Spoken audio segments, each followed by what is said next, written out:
You know I'm a huge fan of those old classic dishes, especially beef Wellington. I'm gonna show you how to hook that up, plus make some really cool garnishes. We're gonna make a duxelle to start, so go ahead and add into a food processor some wild mushrooms, a couple cloves of garlic, a small shallot. What we wanna do is puree this till it's very, very fine. We're gonna take that to a saute pan with melted butter. We're simply gonna cook it very, very slow and get started on the beef.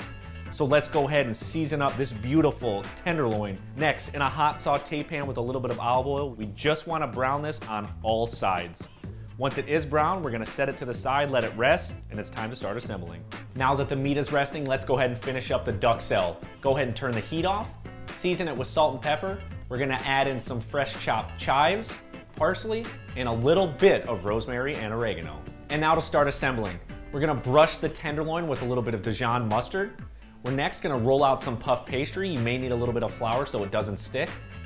Put down some thin slices of prosciutto ham. We're gonna put some of the duxelle on top of that. Lay down our mustard brush tenderloin.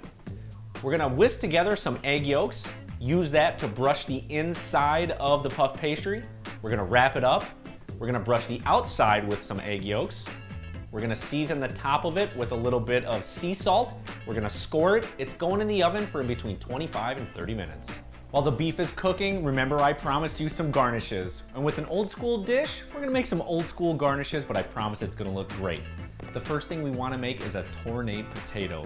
You do this by simply taking a small paring knife, forming it to look like mini footballs, and it should have 7 sides that are very equal. If you can't get this right, no problem, it'll take a lot of practice. Next, we're gonna make some matchstick carrots that are bundled up. You can either take the pre-made matchstick carrots or simply slice them yourself. We're gonna put them in a little bundle, wrap them with a little chive, tie it tight, there's another one. And for the last two, we need a little color. Simple green beans and the herbs that we used in the duxelle, which are chives, rosemary, and oregano. Well, we certainly can't eat these garnishes raw, so we need to cook them. In a large saute pan with a little bit of melted butter, we want to brown up our potatoes. Once they are brown, we're actually going to add in some beef stock, turn the heat down way low. We're going to simmer that for a little bit. Next, we're going to add in the bundled carrots, some of the green beans. Going to take 3 or 4 minutes to cook till al dente. At that time, the beef should be done. We're going to slice it up. We're going to try it out. Now, the trick to slicing this very, very thin is using an extremely sharp serrated knife.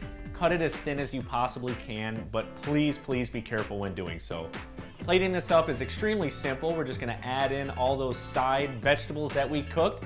Looks amazing, and the taste is absolutely to die for. If you want to impress the family during the holidays or when you're entertaining, this is exactly what you want to make. I can't wait to eat some of this. We'll see you next time.